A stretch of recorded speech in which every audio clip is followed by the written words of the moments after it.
اللہ علیہ وسلم نحن عباد محمد صلی اللہ علیہ وسلم صلاۃ و سلام علیک یا رسول اللہ.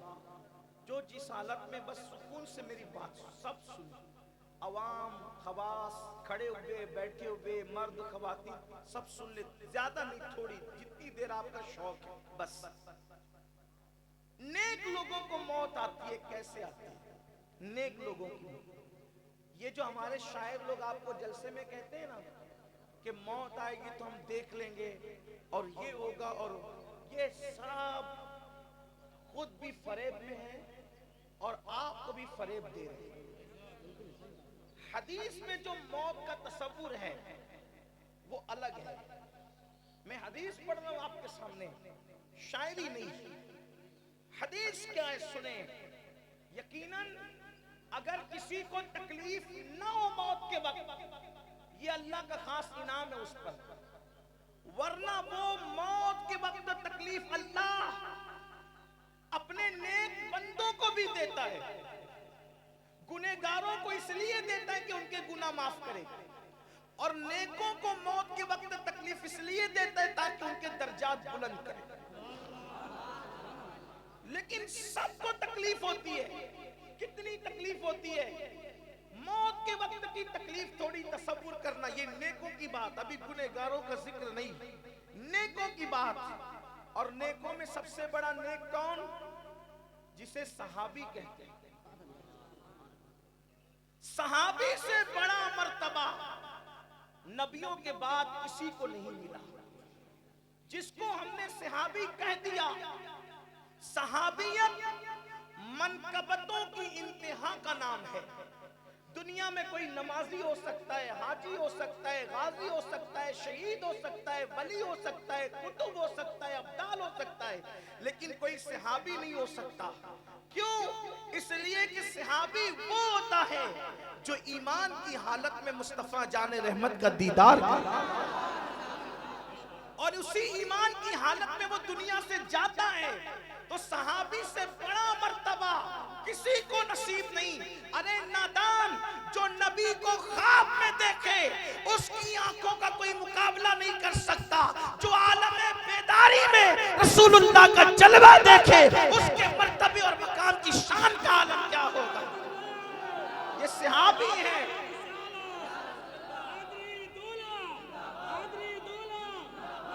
صحابہ کی شان، صحابہ کی شان یہ ہے کہ اللہ بھی ان کی آنکھوں کو پیار سے دیکھتا ہے.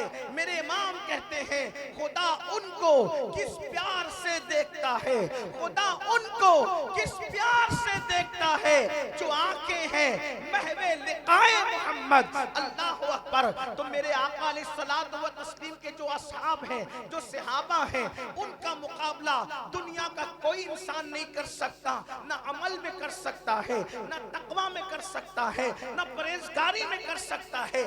بلکہ ایک جملہ آپ کو کہنا چاہتا ہوں، اس فتنے کے دور میں جیسے جنت کا ہونا یقینی ہے، جیسے جنت کا ہونا یقینی ہے، ویسے میرے نبی کے ہر صحابی کا جنتی ہونا یقینی ہے.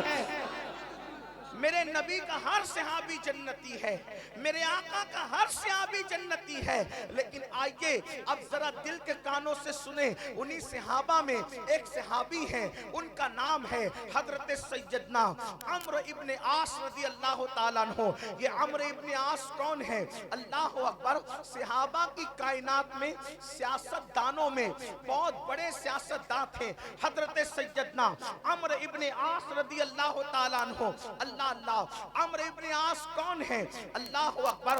میرے آقا علیہ السلام کے جنگجو، سیاست داں، جنریل صحابہ کے اندر ان کا شمار ہوتا ہے. عمرو ابن عاص رضی اللہ تعالیٰ عنہ یہ مصر کے گورنر بھی کئی دنوں تک کے رہے، کئی سالوں تک کے رہے. ہاں یہی وہ عمرو ابن عاص ہے جنہوں نے فاروق اعظم کا خط جو ہے دریا میں ڈالا تھا تو سوکھا دریا پھر سے بہنے لگا تھا. یہی عمرو ابن عاص ہے. لیکن اللہ انشاءاللہ میری قوم کے جوانوں اب ذرا دل کے کانوں سے سننا. عمرو ابن عاص کو جب سکرات کا وقت آیا, عمرو ابن عاص رضی اللہ تعالیٰ عنہ جب دنیا سے تشریف لے جانے لگے, سیدنا عمرو ابن عاص جب دنیا سے جانے لگے تو کیا ہوا, ان کے صاحبزادے حضرت سیدنا عبداللہ ابن عمرو ابن عاص رضی اللہ تعالیٰ عنہ ان کے سرہانے بیٹھے تھے. باپ کا انتقال ہو رہا ہے, باپ دنیا سے جا رہا ہے. کون دنیا سے جا رہا ہے؟ رسول اللہ کا صحابی. اللہ اکبر. جامع مسجد کے پیچھے, جامع مسجد کے امام کے پیچھے نماز پڑھنے والا مقتدی نہیں, بلکہ نبیوں کے امام کے پیچھے نماز پڑھنے والا مقتدی. اللہ اکبر. سورج کو غروب ہوتا دیکھ کر کے روزہ افطار کرنے والا روزے دار نہیں, بلکہ چہرہ مصطفیٰ کو دیکھ کر روزہ افطار کرنے والا روزے دار. کیسے وہ لوگ تھے جنہوں نے نمازیں پڑھی حضور کے پیچھے, جنہوں نے حضور کے ساتھ سفر کیا, جنہوں نے میرے آقا کے ساتھ حج کیا, جنہوں نے حضور کے چہرے دیکھ کر روزے افطار کیے. لیکن اللہ اکبر, میرے آقا صلی اللہ علیہ وسلم کے غلاموں, جب عمرو ابن عاص دنیا سے جاتے ہیں, ان کے بیٹے عبداللہ ابن عمرو ابن عاص کہتے ہیں, بابا آپ اکثر مجھ سے کہا کرتے تھے کہ بیٹا جب کوئی بندہ میرے سامنے مرے گا اور اس کو موت آئے گی اور اس کی عقل بھی سلامت ہوگی اور اس کی زبان بھی ساتھ دے گی, تو میں اس سے پوچھوں گا کہ بتا مرتے وقت کیسا لگتا ہے, موت کیسے آتی ہے, موت کے وقت کے حالات کیسے ہوتے ہیں. اے میرے بابا, آپ کو تو کوئی ایسا بندہ نہیں ملا. بابا آپ مجھے بتائیں نا کہ موت کیسے آتی ہے, موت کے وقت کیسے لگتا ہے, موت کی کیفیت کیا ہے. اب یہ کون بتا رہا ہے؟ کوئی ولی نہیں, کوئی قطب نہیں, کوئی ابدال نہیں, ہزاروں غوث و قطب جس کے قدموں میں ہو, وہ صحابی سے ان کے بیٹے جو خود صحابی ہیں وہ پوچھ رہے ہیں کہ بابا موت کیسے آتی ہے, موت کی تکلیف کیا, آپ مجھے بتائیں. تو اب حضرت سیدنا عمرو ابن عاص بیان کرتے ہیں, ذرا سن لو میرے بھائیوں, میری بہنوں سن لو. اللہ اکبر. عمرو ابن عاص کہتے ہیں بیٹا موت کی تکلیف وہ ہے جو بیان کی ہی نہیں جا سکتی. موت کے وقت کی تکلیف بیان کرنے والی نہیں ہے, یہ بیان سے باہر کی چیز ہے. اور عمرو ابن عاص کہتے ہیں میرے بیٹے جیسے زمین اور آسمان کے بیچ میں کوئی پسے, نیچے زمین اور اوپر آسمان اگر کسی پہ رکھ دیا جائے, آسمان کسی پہ رکھا جائے, اس کو کیسی تکلیف ہوگی؟ ایسی تکلیف موت کے وقت ہوتی. جب موت آتی ہے تو ایسا لگتا ہے کہ جیسے پہاڑ انسان کے کندھوں پہ رکھ دیا گیا ہو اور انسان ناک سے سانس نہیں لے رہا ہے. ایسا لگتا ہے جیسے انسان سوئی کے ناکے سے سانس لے رہا ہے. موت جب آتی ہے انسان کو تو ایسا لگتا ہے جیسے اس کے پیٹ کے اندر کسی نے ببول کا درخت اگا دیا اور اس کی ایک ایک نس میں کانٹے پھنس گئے اور نیچے سے کوئی ببول کے درخت کو کھینچے تو وہ کانٹے اس کی نسوں کو کیسے زخمی کریں گے اور کیسے چھلنی کریں گے. بیٹا موت کے وقت ایسے ہی لگتا ہے. اب میں آپ سے پوچھتا ہوں میرے عزیز میرے بھائی, جس نے رسول اللہ کے پیچھے نمازیں پڑھی وہ موت کی تکلیف کو ایسے بیان کرتے ہیں, تو جب مجھے اور آپ کو موت آئے گی تو ہمارا کیا حال ہوگا؟ ہم تو فجر کی نماز بستر میں پڑے ہوئے چھوڑ دیتے ہیں. بتاؤ جلسے کے نام پہ ہزاروں لوگ جمع ہوتے ہیں, کیا فجر کی نماز میں بھی ایسے ہی ہزاروں لوگ جمع ہوتے ہیں؟ اللہ اکبر. مجھے بتاؤ تو صحیح, اگر یہ اعلان کر دیا جائے کہ فلاں مقام پر پہنچو, وہاں پر ہزار روپے تقسیم ہو رہے ہیں, تو وہاں کتنی بھیڑ ہوگی؟ 1000 روپے کے لیے راشن تقسیم ہو رہا ہے, ریلیف تقسیم ہو رہی ہے, تیل تقسیم ہو رہا ہے, حتیٰ کہ پانی بھی بٹ رہا ہو, تو وہاں کتنی بھیڑ ہوتی ہے. اور روزانہ دن میں 5 مرتبہ حی علی الصلاۃ کہہ کر اللہ کا منادی ہمیں اللہ کے گھر کی طرف بلاتا ہے. ہم کتنی مرتبہ اللہ کی طرف جاتے ہیں, اللہ کے گھر کی طرف جاتے ہیں. سوچو جب نمازیوں کو ایسی موت آتی ہے کہ سوئی کے ناکے سے سانس لینے کی کیفیت ہوتی ہے, تو بے نمازیوں کی موت کا عالم کیا ہوگا؟ اللہ اکبر. جب نیکوں کو ایسی موت آتی ہے تو وہ نوجوان جو جوانی کے نشے میں زنا کے اڈوں کو آباد کرتے ہیں, عورتوں پر پاپ کی نظر ڈالتے ہیں, ہاں جو چوری کرتے ہیں, جو ماں باپ کو گالیاں دے کر دھکے دے کر گھر سے باہر نکالتے ہیں, ان کو کیسی موت آئے گی؟ یہ تو صحابی کی موت کا ذکر میں نے کیا. آئیے ایک نبی کا تذکرہ سن لیں. اللہ اکبر. حضرت موسیٰ علیہ السلام جب دنیا سے تشریف لے گئے تو ان سے کسی نے پوچھا, اے موسیٰ تم نے موت کو کیسے پایا؟ یہ بات میں اپنی طرف سے نہیں کہہ رہا ہوں, حدیث میں میرے آقا نے بیان کیا. کون موسیٰ جن کو طور پہ بلایا جاتا ہے, من جانب الطور الایمن وقربناہ نجیّا, جس کو طور پہ بلایا جاتا ہے, جس سے پیار کی باتیں کی جاتی ہے, جس پہ توریت نازل کی جاتی ہے. اللہ اکبر. کتنی کٹھن گھاٹی سے مجھے اور آپ کو گزرنا ہے, اور ہم کہے لگا رہے ہیں, ہم کہے لگا رہے ہیں, ہم ہنسی مذاق کر رہے ہیں, شادی کے موقع پہ ڈی جے بجا رہے ہیں, کانوں میں ایئر فون لگا کر گانے سن رہے ہیں. شیطان کے ہاتھوں کٹ پتلی بننے والوں, بہت جلد ایک وقت آئے گا جب موت اپنے شکنجے میں تمہیں بھی جکڑے گی اور ہمیں بھی جکڑے گی. نہ ماں مدد کرنے والی ہوگی, نہ باپ مدد کرنے والا ہوگا, نہ بھائی مدد کرنے والا ہوگا, کوئی مدد کرنے والا نہیں. اس کو رحم آئے تو آئے, وہ مدد کرے تو کرے, وہ پیار دے تو دے, ورنہ اللہ. موسیٰ کلیم اللہ سے کسی نے پوچھا, موت کیسی پائی آپ نے؟ حضرت موسیٰ علیہ السلام کہتے ہیں, زندہ چڑیا کو اگر آگ پر بھونا جائے,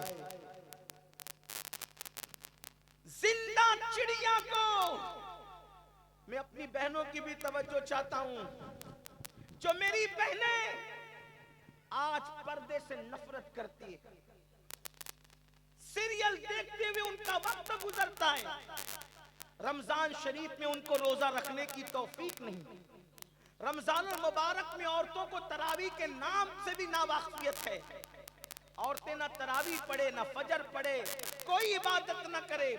سوچو اللہ کے کلیم موسیٰ علیہ السلام فرما رہے ہیں, کیا فرما رہے ہیں کہ موت کو میں نے کیسا پایا؟ زندہ چڑیا کو آگ میں بھوندا جائے کسی سیخ میں لگا کر, تو اس کی تڑپ اور کیفیت کیا ہوگی؟ میں نے موت کو ایسے ہی پایا, میں نے موت کو ایسے ہی پایا. بتاؤ, جب اللہ کے نیک اور پرہیزگار بندوں کی موت ایسی ہے تو ہماری موت کیسی؟ ہماری موت کا حال کیا ہوگا؟ اب آپ سن لیں, مرتے وقت سب سے زیادہ اگر کسی کو تکلیف ہوتی ہے تو وہ بے نمازی کو.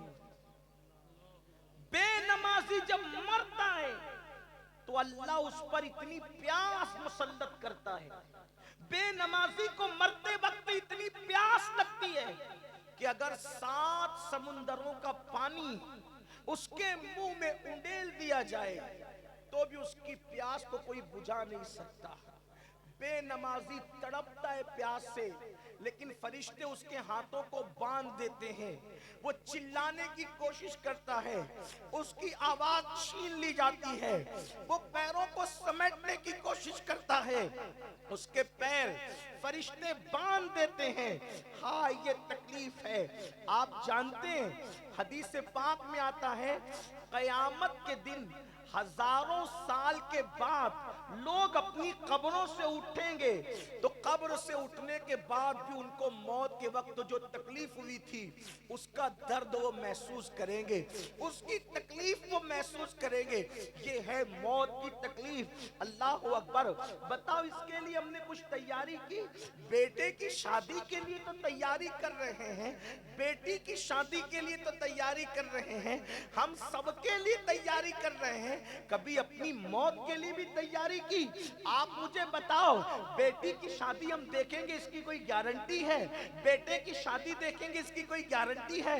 پوتا پوتی کی شادی دیکھیں گے اس کی کوئی گارنٹی ہے؟ جس فنکشن کی کوئی گارنٹی نہیں, اس کے لیے اتنی تیاری. اور جس موت کا آنا یقینی ہے, اللہ اکبر, ہم نے روزانہ جنازے اپنی بستی سے اٹھتے ہوئے دیکھے, لیکن ہم نے اپنی قبر کے لیے کیا تیاری کی؟ ہم نے اپنی موت کے لیے کیا تیاری کی؟ اللہ اکبر. یہ موت کوئی چھوٹی موٹی چیز نہیں میرے عزیز. اس دنیا میں ہمیشہ رہنے کے لیے نہیں آئے ہو, اس دنیا میں اس دنیا کی تیاری کرنے آئے ہو.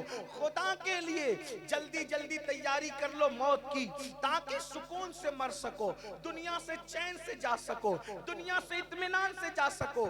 اور یہ موت کی تکلیف کوئی چھوٹی موٹی نہ تھی, لیکن جب مر کے قبر میں جاتے, وَفِيهَا نُعِيدُكُمْ, اسی مٹی میں تمہیں ملایا جائے گا. ہمیں تو تکیے کے بغیر نیند نہیں آتی, نرم گدوں کے بغیر بھی ہمیں نیند نہیں آتی, مجھے بھی نہیں آتی, آپ کو بھی نہیں آتی.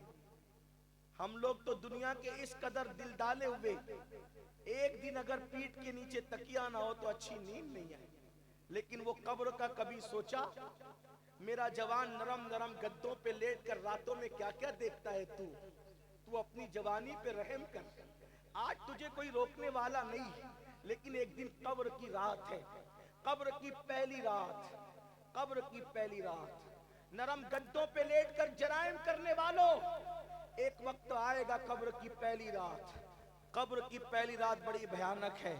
جب قبر میں ڈالا جاتا ہے, قبر میں انجام کیا ہے؟ حدیث پاک میں آتا ہے, اللہ میرے نبی پر بے شمار درود نازل کرے. میرے آقا نے پہلے ہی بیان کر دیا کہ قبر میں کیا کیا ہوتا ہے, تاکہ ہم ہوشیار ہو جائیں, ہم اٹینشن ہو جائیں, ہم اپنے آپ کو تیار کر لیں. جب قبر میں ڈالا جاتا ہے, سوچو تو صحیح مردے کی بے بسی کتنی ہے. سارے رشتہ دار منہ پہ مٹی ڈال کر کے چھوڑ چھوڑ کے جا رہے ہوتے ہیں. یہی ہے نا, ہاں ہاں, جن کے لیے پوری پوری رات کرسیوں پہ بیٹھ کے گزاری تھی. ہاں میرے بھائی, آج کو لوگ کہتے ہیں میں کل چھٹی لینے والا ہوں. میرے بھائی تو کل کیوں چھٹی لے رہا ہے؟ کہا دوست کی شادی میں جانا ہے. جس دوست کی شادی میں جانے کے لیے تو کاروبار بند کر کے گیا تھا, وہ دوست وہ لوگ قبر میں آئے گا, وہ تو مٹی منہ پر ڈال کر کے رشتہ توڑ کے واپس جائے گا. سوچو, جن کو قبر میں نہیں آنا ان کے لیے ہم نے کاروبار بند کیا, ان کی شادیوں کے موقع پہ کاروبار بند کیا, ان کی میتوں کے موقع پہ کاروبار بند کیا, ان کی خوشی کے لیے کاروبار بند کیا. میرے عزیز بھائی یہ بتا, تو نے سب کے لیے کاروبار بند کیا, کیا کبھی تو نے میرے رب کے لیے نماز پڑھنے کے لیے بھی کاروبار بند کیا؟ اللہ اکبر. تو نے سب کو ٹائم دیا, کیا تو نے اپنے رب کو بھی ٹائم دیا؟ لیکن دنیا ہے کتنی بے وفا, وہ تجھے چھوڑ کر کے جائے گی, سب منہ موڑ کے جائیں گے. آپ کا بھی وہی حال ہونا ہے, میرا بھی وہی حال ہونا ہے. جن بچوں کے لیے نہ ہم نے گرمی کا موسم دیکھا تھا, نہ سردی کا موسم دیکھا تھا, نہ بارش کا موسم دیکھا تھا, جن کو پالا تھا, جن کو پڑھایا تھا, جن کو لکھایا تھا, جن کو ڈگریاں دلائی تھی, بالکل یہ سب کرنا چاہیے, میں منع نہیں کر رہا ہوں. لیکن سوچو, ان کے چکر میں اللہ کو بھول گئے تھے نا. لیکن یہ بچے بھی منہ پہ مٹی ڈال کر کے واپس جائیں گے. ہے کوئی ساتھ آنے والا؟ ہے کوئی قبر میں آنے والا؟ قبر میں کون کام آئے گا؟ قبر میں ایک ہی ذات ہے جو کام آنے والی ہے, وہ مصطفیٰ جان رحمت کی ذات ہے, وہ آمنہ کے لال کی ذات ہے. لیکن وہ رسول فرماتے ہیں نماز میں میری آنکھوں کی ٹھنڈک ہے. تم نے سب کی آنکھوں کو ٹھنڈک پہنچائی, کبھی رسول اللہ کی آنکھوں کو ٹھنڈک پہنچانے کی کوشش کی؟ مسجد ویران ہے, مسجدیں دھول کھا رہی ہے, مسجد کی چٹائیوں پہ دھول پڑی ہوئی ہے. بولو کتنے لوگ ہیں جو مسجد میں جاتے ہیں اور رسول اللہ کی آنکھوں کو ٹھنڈک پہنچاتے ہیں. افسوس, جو قوم, جو دوست, جو بچے, جو بھائی, جو مال, جو پڑوسی, جو رشتہ دار قبر میں ڈال کر رشتہ توڑ کر کے واپس پلٹ جائیں گے. ایسے پلٹتے ہیں لوگ مٹی جھاڑ کر جیسے کبھی پہچانتے بھی نہیں تھے. مردہ قبر میں پڑا پڑا حسرت سے دیکھتا ہے اور کہتا ہے میرے ابا جی آپ بھی جا رہے ہو؟ میرے میرا بھائی تو بھی جا رہا ہے، میرے بچوں تم بھی جا رہے ہو، میرے دوستوں تم بھی جا رہے ہو. سوچو کتنی حسرت ہوگی. اور اندھیرا قبر میں اتنا ہوتا ہے. اللہ کے رسول غیب دا نبی صلی اللہ علیہ وآلہ وسلم فرماتے ہیں اتنا اندھیرا کہ ایک ہاتھ کو دوسرا ہاتھ سجائی نہیں دے. خود کا ایک ہاتھ کو دوسرا ہاتھ سجائی نہیں دے. اوپر مٹی، نیچے مٹی، دائیں مٹی، بائیں مٹی، آگے مٹی، نیچے مٹی. مٹی ہی مٹی ہے. کوئی ساتھی نہیں، کوئی تسلی دینے والا نہیں، کوئی مددگار نہیں. آج نوجوان کو بولو داڑھی رکھو، لوگ کہتے ہیں مولانا داڑھی رکھوں گا تو کیسے دکھوں گا. افسوس ہے میرے جوان تجھ پر. بتا کیا تیرے نبی سے زیادہ بھی کوئی دنیا میں خوبصورت ہے؟ داڑھی رکھ کر تو خوبصورت ہی دکھے گا، کیونکہ دنیا کا جو سب سے حسن والا انسان ہے اس کے چہرے پہ تو داڑھی تھی. داڑھی رکھنے سے حسن کم نہیں ہوتا، داڑھی رکھنے سے حسن بڑھ جاتا. اگر داڑھی کالی ہو تو آدمی خوبصورت لگتا ہے، اور داڑھی سفید ہو جائے تو حدیث پاک میں آتا ہے سفید داڑھی والا جب دعا کرتا ہے تو اللہ اس کی دعا کو رد کرنے میں حیا فرماتا ہے. سفید داڑھی والوں کی دعا کو اللہ رد نہیں کرتا. اللہ ان کی دعا کو رد کرنے میں حیا فرماتا ہے. کالی ہے تو خوبصورت، سفید ہے تو اللہ بھی اس کا خیال فرماتا ہے. اللہ کی رحمتیں اس کا احترام کرتی ہے، اللہ کی رحمتیں اس کی تعظیم کرتی ہے. سوچو تو صحیح، یہ داڑھی کی شان ہے. لیکن سنو اور اچھی طرح سنو، داڑھی منڈاتے رہے، داڑھی کٹاتے رہے اور مر گئے. کفن میں بغیر داڑھی کے گئے. کیونکہ جب بھی مولانا نے کہا داڑھی رکھو، کل رکھیں، کل کبھی نہیں آتا. تقریر میں سنا نماز پڑھو، کل پڑھیں گے. کل کسی کی زندگی میں نہیں آتا. کل کسی کی زندگی، آج ابھی اسی وقت کی بات کرو. ہاں اے اس دینی محفل میں آنے والوں، کل سے نماز شروع کرنے کی بات نہیں کرنا. آج یہ جلسہ ختم ہونے کے بعد جس نے عشاء نہیں پڑھی وہ سب سے پہلا کام یہ کرے کہ جا کے عشاء پڑھے. کیوں؟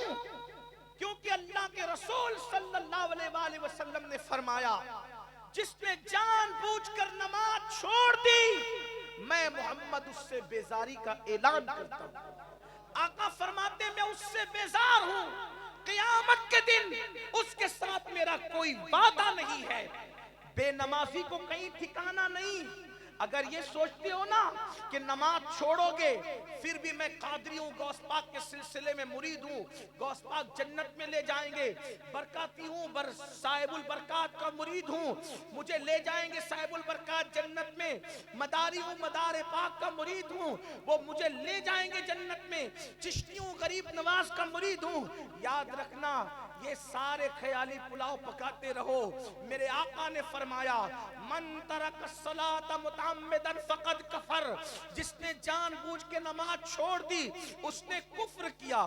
آپ سے پوچھنا چاہتا ہوں رسول اللہ جب بے نمازی سے بیزاری کا اعلان کر رہے ہیں ہے کسی میں جرأت جس سے حضور بیزار ہوں، جس سے حضور بیزار ہوں اور حضور علیہ السلام کے غلام اس کا ہاتھ پکڑ لے؟ بولو ہو سکتا ہے.